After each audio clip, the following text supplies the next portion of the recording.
Astagfirullah. Ondel-ondel bawa pisau? Ternyata dia mau ngulitin kambing buat bikin sate? Lah kok bisa? Yuk tonton sampai habis, dijamin ngakak sampai jungkir balik. Assalamualaikum warahmatullahi wabarakatuh teman-teman semua. Semoga kalian dalam keadaan sehat, bahagia, dan selalu dalam lindungan Allah Subhanahu wa Ta'ala. Amin. Sebelum lanjut, jangan lupa untuk like videonya, komen kalau kalian terhibur, dan subscribe biar nggak ketinggalan kisah kocak ondel-ondel lainnya. Segala puji bagi Allah Subhanahu wa Ta'ala yang telah menciptakan segala kelucuan di dunia ini, termasuk tingkah pola si ondel-ondel yang suka bikin kita senyum-senyum sendiri. Yuk, tulis sholawat kepada Nabi Muhammad Shallallahu Alaihi Wasallam dan keluarganya yang mulia di kolom komentar. Jangan lupa juga tulis kalian berasal dari mana, biar kita bisa saling sapa.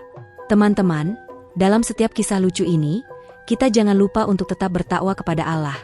Karena takwa itu pondasi hidup bahagia dunia dan akhirat. Allah berfirman dalam Al-Quran Surat Al-Maidah ayat 2, "Tolong menolonglah kamu dalam kebaikan dan takwa, dan jangan tolong menolong dalam dosa dan permusuhan."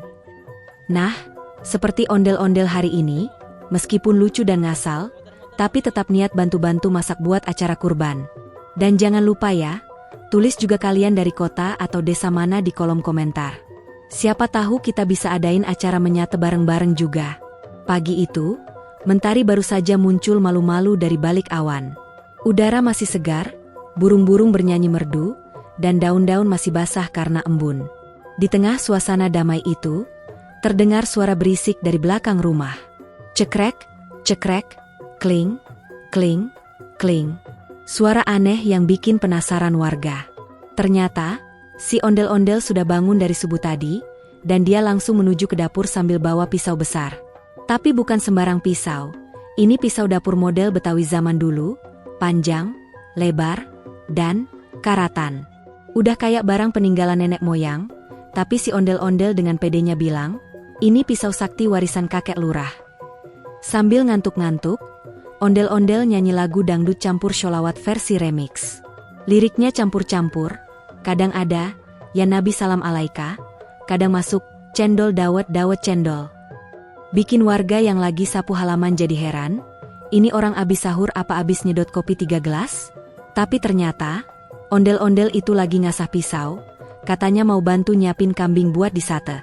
Masya Allah, niatnya bagus banget ya, walaupun gaya dan gerakannya lebih mirip ninja daripada tukang daging. Nah, cara ngasah pisaunya juga nggak biasa. Biasanya orang ngasah di batu asahan, ya kan? Nah ini nggak. Dia malah asah pisau ke batu taman di pojok rumah. Biar cepet tajem, Bang, katanya sambil serius banget, mata melotot, keringat bercucuran.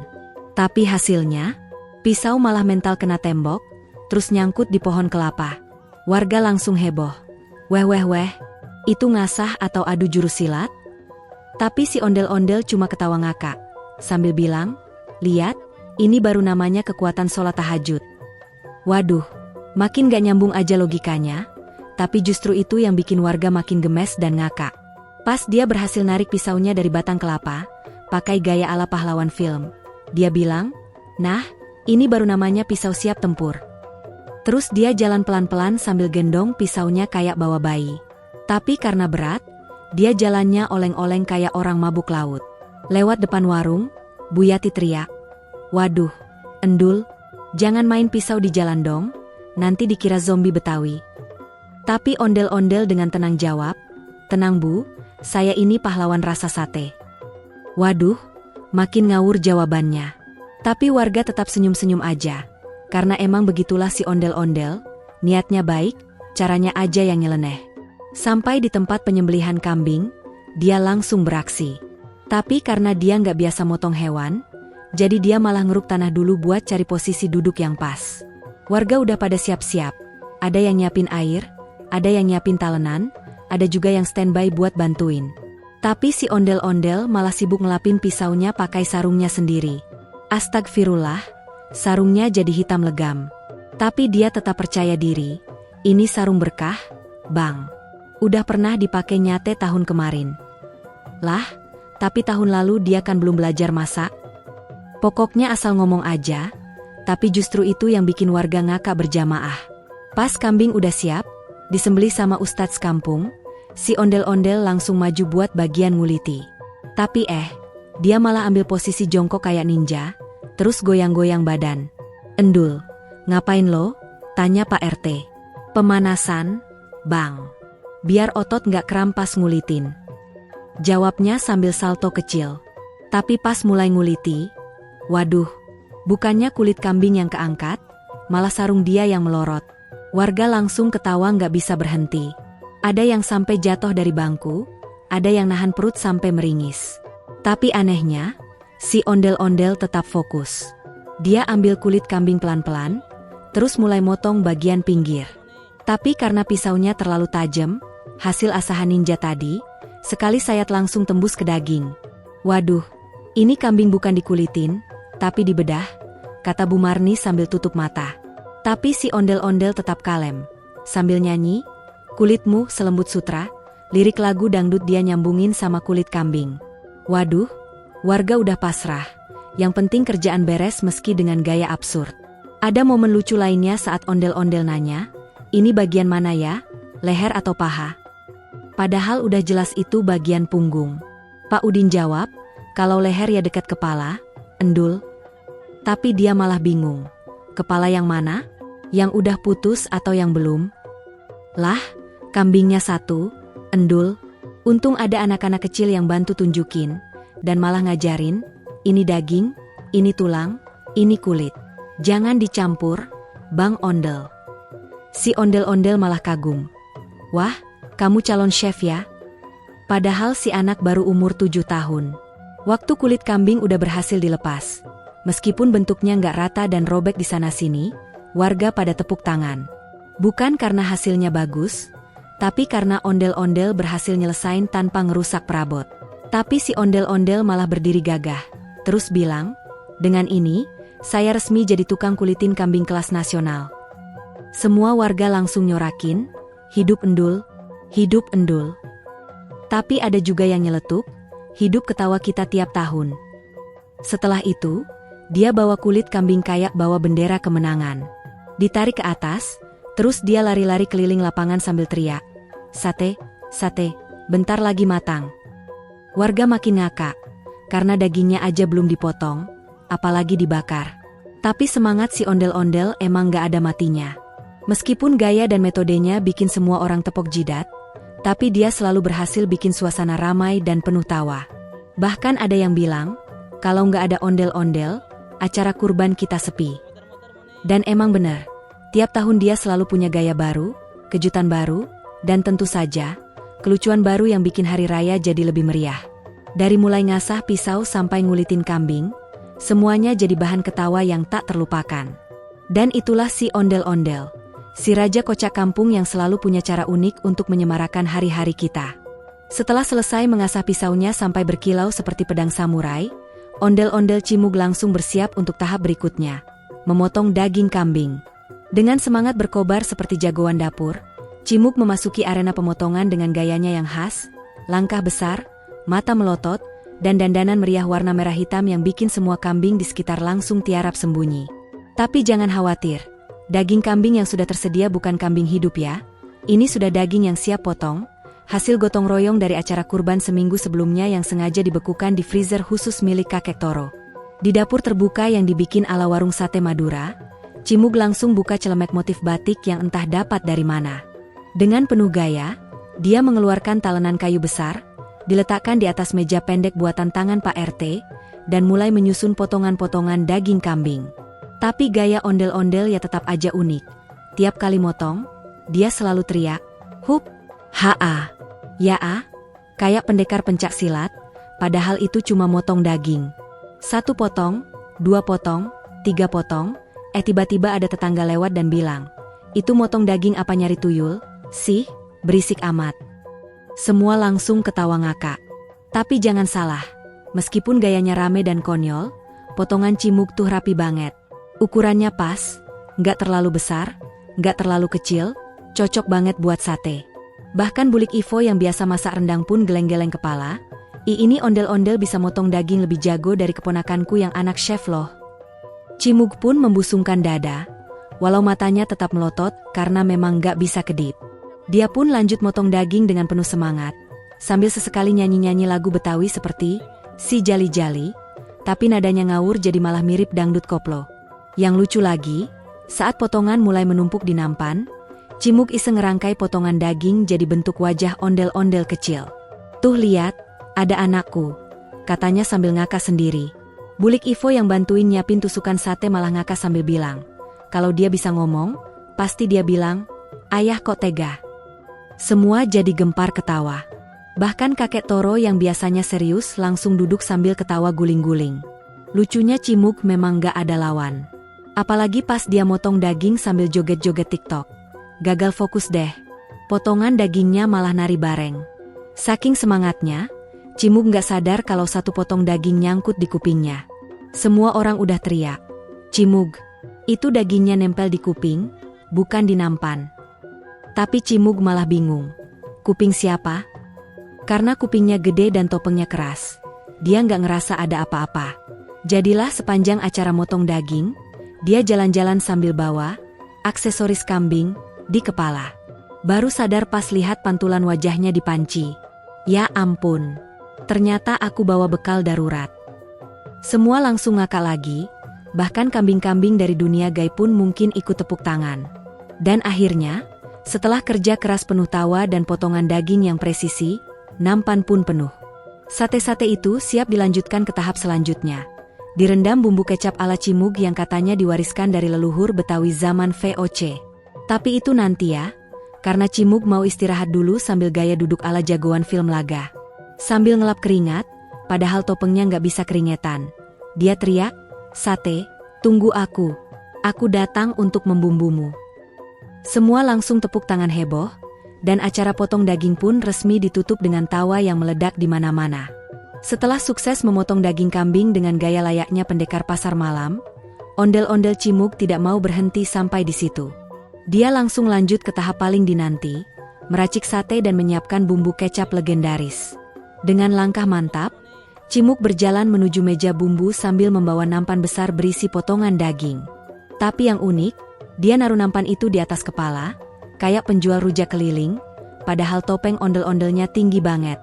Sampai-sampai Bulik Ivo teriak, "Cimug, jangan jadi rujak ambulans dong, itu sate."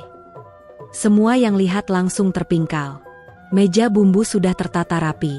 Ada kecap manis, bawang merah iris, cabai rawit, tomat, perasan jeruk limau, dan tak ketinggalan, rahasia dapur Cimug.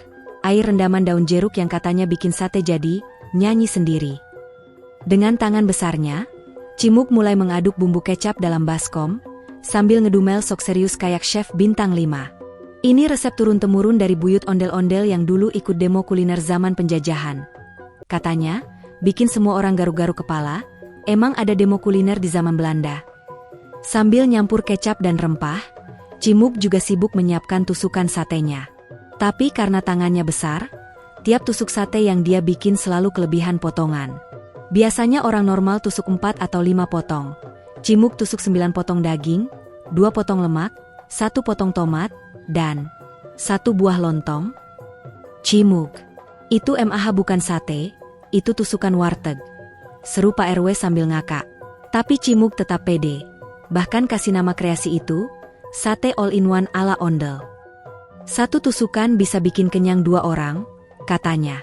Bumbu kecapnya pun selesai dibuat. Aromanya langsung semerbak kemana-mana, sampai anak-anak kecil yang lagi main peta umpet pada berhenti dan duduk melingkar di dekat dapur Cimug, kayak nonton sinetron. Bahkan kucing liar dari gang sebelah ikut nungguin, duduk manis sambil garuk-garuk lantai, berharap dapat remah-remah sate. Cimug pun merasa seperti bintang utama acara masak TV. Kamera 1, kamera 2, rolling, action. Katanya sambil menaburkan irisan bawang ke baskom, padahal nggak ada yang syuting. Tapi gayanya meyakinkan banget. Sampai Bulik Ivo hampir tepuk tangan beneran. Sambil menyiapkan bumbu, Cimug juga sempat memberi tutorial dadakan. Pertama, kecap harus yang manisnya kayak cinta pertama. Bawang merah harus segar, biar aromanya kayak kenangan mantan. Cabai rawit harus pedas kayak omelan tetangga sebelah. Semua langsung ngakak, terutama pas dia kasih contoh, aroma cinta pertama, sambil cium irisan bawang dan malah nangis sendiri. Aduh, Cinta pertamanya nyakitin nih, katanya, sambil ngelap air mata yang sebenarnya karena bawang. Penuh drama, penuh tawa. Tusukan sate pun satu persatu selesai, dibaluri bumbu kecap, dan ditata rapi di nampan. Tapi, seperti biasa, Cimug nggak mau biasa-biasa aja. Dia susun sate-sate itu membentuk tulisan, Cimug Sate Legend, di atas meja panjang. Bahkan pakai irisan tomat untuk tanda seru dan bawang merah untuk huruf O. Ini bukan sekadar sate, ini karya seni. Serunya bangga. Dan saat Bulik Ivo tanya, Cimug, ini berapa lama bikinnya? Dia jawab, 15 menit, dan 2 liter air mata karena bawang. Semua langsung terbahak. Nah, setelah semua siap, tinggal satu langkah lagi, membakar sate. Cimug pun mulai panasin bara arang, tapi tentu saja, ala Cimug yang super heboh. Tapi itu nanti di paragraf selanjutnya ya, karena sekarang, Cimug lagi latihan goyang sate dulu sambil teriak, "Sate, aku akan membuatmu mendunia." Dan dengan begitu, babak seru dari perjalanan Cimug dan sate legendarisnya terus berlanjut. Akhirnya momen yang ditunggu-tunggu pun tiba. Setelah daging dipotong, ditusuk, dan dilumuri bumbu kecap super legendaris ala Cimug, kini saatnya untuk membakar sate bareng-bareng. Tapi seperti biasa, yang namanya Cimug nggak pernah biasa. Saat warga kampung datang dengan santai, membawa kipas, arang, dan alat bakar sederhana, Cimug malah datang bawa kipas angin bekas kantor kelurahan. "Gue nggak mau keringetan, bro. Ini teknologi pembakaran modern," katanya sambil mencolokkan kabel ke stop kontak di warung sebelah. Angin dari kipas itu langsung meniup arang sampai bertebaran kemana-mana, bikin abu nempel di muka semua orang. Ondel-ondel lainnya pun ikut berkumpul. Ada Udin yang jadi tukang kipas manual, pakai daun pisang besar sambil nyanyi dangdut.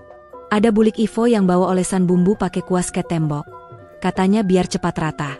Bahkan ada si kecil Tiwi yang iseng nyalain musik dangdut remix dari speaker bluetooth sambil joget-joget sambil pegang tusukan sate kayak mikrofon. Suasana bakar sate itu bukan kayak dapur, tapi lebih mirip pesta rakyat kecil-kecilan. Cimug bahkan nyuruh tetangganya yang jadi hansip, Pak Toro, untuk jadi juri rasa sate. "Nanti kalau kurang garam, saya lempar ke got ya, Pak," katanya sambil ketawa ngakak. Nah, proses bakar satenya juga bukan sembarang bakar. Cimug bikin sistem rotasi pemanggangan.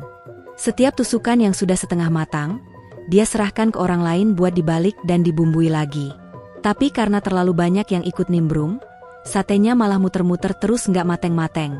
Ada yang satenya jatuh ke arang, ada yang gosong sebelah, bahkan ada yang lupa diangkat karena sibuk main TikTok. Ondel-ondel yang satu malah asyik selfie sambil pegang sate gosong dan tulis caption, "Sate gagal tapi bahagia." Netizen kampung langsung rame-rame ketawa sambil bilang, "Sate Cimug bisa masuk FYP nih." Suasana makin seru pas Cimug nyalain semprotan air pakai botol sprayer buat mendinginkan arang. Tapi entah kenapa semprotan itu malah muncrat ke arah sate yang udah hampir matang, bikin asap mengepul kayak kabut misterius.